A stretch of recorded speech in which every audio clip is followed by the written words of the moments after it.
لیکن ان کے بارے میں جھوٹی باتیں، سلام پھیرتے تھے، جب ادھر منہ کرتے تھے تو ادھر والے علماء بن جاتے تھے، اور ادھر منہ پھیرتے تھے تو ادھر والے حافظ بن جاتے تھے، اور وہ ان پڑھ کہتے ہیں سبحان اللہ۔ ارے بھائی ایسا نہیں، میرے نبی سے بڑی نظر ہے جیلانی کی، قطب سبحانی، پیران پیر، جتنے ٹائٹل دو تھوڑے ہیں، لیکن میرے نبی کے سامنے تو وہ ایک تنکے کی حیثیت نہیں رکھتے ہیں۔ ساری ولایت تو بہت چھوٹی چیز ہے، سارے انبیاء کٹھے ہو جائیں تو میرے نبی کے سامنے کیا ہے؟ کچھ بھی نہیں۔ تو میرے نبی سلام پھیرتے تو عالم بنا دیتے، ادھر سلام پھیرتے تو حافظ بنا دیتے، آپ نے تو کیا نہیں، تو یہ پیران پیر کیسے؟ بسم اللہ الرحمن الرحیم۔ حضرت سلیمان علیہ السلام نے فرمایا کہ میرے دربار میں ایسا کون ہے جو بلقیس کے یہاں آنے سے پہلے اس کا تخت یہاں لے آئے؟ تو ایک جن کھڑا ہوا، کہنے لگا کہ حضور ہم لے کر آئیں گے۔ پوچھا کتنی دیر میں؟ کہا آپ کی محفل برخاست ہو اس سے پہلے۔ کہا نہیں، ہمیں اور پہلے چاہیے۔ تو حضرت آصف بن برخیہ رضی اللہ تعالیٰ عنہ، ایک اللہ کے ولی ہیں، وہ کھڑے ہوئے اور عرض کرتے ہیں کہ حضور ہم لے کر آئیں گے۔ پوچھا کتنی دیر میں؟ کہا آپ کی پلک جھپکنے سے پہلے۔ تخت کہاں تھا؟ ملک سبا میں۔ آپ کہاں تھے؟ بیت المقدس میں۔ فاصلہ کتنا ہے؟ 2 مہینے کا سفر۔ تخت کتنا لمبا؟ 80 ہاتھ لمبا، 40 ہاتھ چوڑا اور 30 ہاتھ اونچا، اور 7 محلوں کے اندر تھا وہ، اور پلک جھپکنے سے پہلے لے آئے۔ اچھا، کچھ لوگ یہ کہتے ہیں کہ وہ ولی نہیں تھے بلکہ وہ جنات تھے۔ ہم کہتے ہیں کہ آپ کو جناتوں پر اتنی مہربانی کیوں، جناتوں سے محبت کیوں؟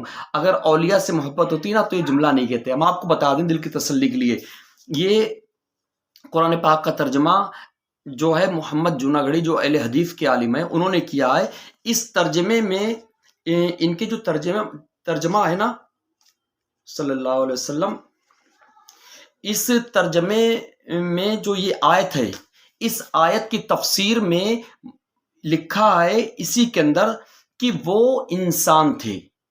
تو جو لوگ یہ جملہ کہنے والے ہیں کہ وہ انسان نہیں جنات تھے، تو وہ صرف مطلب جو اولیاء کی عظمت سے پرہیز کرتے ہیں تو وہ یہ ایک بہانہ تلاش کرتے ہیں، اسی لیے وہ کہتے ہیں، حالانکہ ان کے عالموں نے خود لکھا کہ وہ انسان تھے، اور ہم کہتے ہیں کہ وہ انسان بے شک انسانی تھے، اللہ کے ولی تھے وہ۔ تو جب وہ اتنی پلک جھپکنے سے پہلے تخت لے آئے اور ہمارے نبی صلی اللہ علیہ وسلم مکہ شریف سے ہجرت فرما کے مدینہ شریف میں کئی دن کا سامنا کرنا پڑا، تو ہم طارق جمیل سے پوچھنا چاہیں گے کہ ہم اس قرآن پاک کے واقعے کو مانیں یا کیا کریں؟ اس کا کیا کوئی ان کے پاس جواب ہے؟ وہ کہیں کہ ہاں اس کو مانیں گے، ہم کہیں کیوں؟ وہ کہیں کہ قرآن پاک کے اندر لکھا ہوا ہے اس لیے مانیں گے۔ تو ہم یہ کہیں کہ قرآن پاک کے اندر جب لکھا ہوا ہے اللہ کے ولی کی اتنی بڑی کرامت قرآن پاک کے اندر لکھی ہوئی ہے تو آپ مانیں گے۔ تو آپ کو یہ پتا کہ یہ اس امت کے ولی ہیں، اور یہ جو امت ہے اس امت کے اولیاء ساری امت کے اولیاء سے اعلیٰ ہیں۔ اس امت کی فضیلت قرآن پاک کے اندر بات لکھی ہوئی ہے کہ یہ امت سب سے افضل امت ہے۔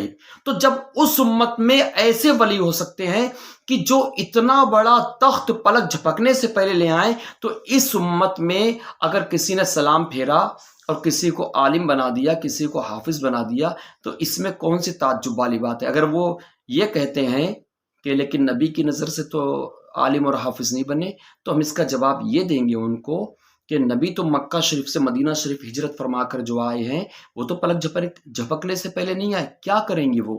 ایک اچھا دوسرا بھی ہم ایک اور بھی مثال پیش کر دیں۔ حضرت مریم رضی اللہ تعالی عنہا کے لیے بے موسم کے پھل آ جاتے، یہ واقعہ قرآن پاک میں سورہ آل عمران میں آیت نمبر 37 میں لکھا ہوا ہے، اور ہمارے نبی صلی اللہ علیہ وسلم نے اپنے پیٹ سے پتھر باندھے، حالانکہ مقام کس کا بڑا ہے؟ ہمارے نبی کا۔ تو اب طارق جمیل بتائیں ہمیں کہ وہ اس واقعے کو کس طریقے سے مانیں گے یا نہیں مانیں گے؟ مانیں گے تو کیوں مانیں گے؟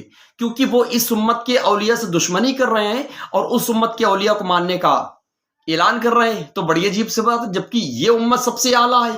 تو جو امت سب سے اعلیٰ ہے اس کے اندر کیا اولیاء اللہ ایسی کرامات دکھا دے تو اس میں کون سی تعجب والی بات ہے؟ اچھا، اللہ پاک نے ارشاد فرمایا کہ جس نے میرے کسی ولی سے دشمنی کی اس سے میری اعلان جنگ ہے۔ طارق جمیل یہاں پر سرکار بغداد حضور غوث پاک رضی اللہ تعالیٰ عنہ کی عظمت پر جو حملہ کر رہے ہیں یہ یقیناً سرکار بغداد سے دشمنی ہے جو اولیاء اللہ کے سردار ہیں. تو اس سے طارق جمیل اپنا انجام سمجھ لیں کہ ان کا انجام کیا ہوگا اگر انہوں نے توبہ نہیں کی تو.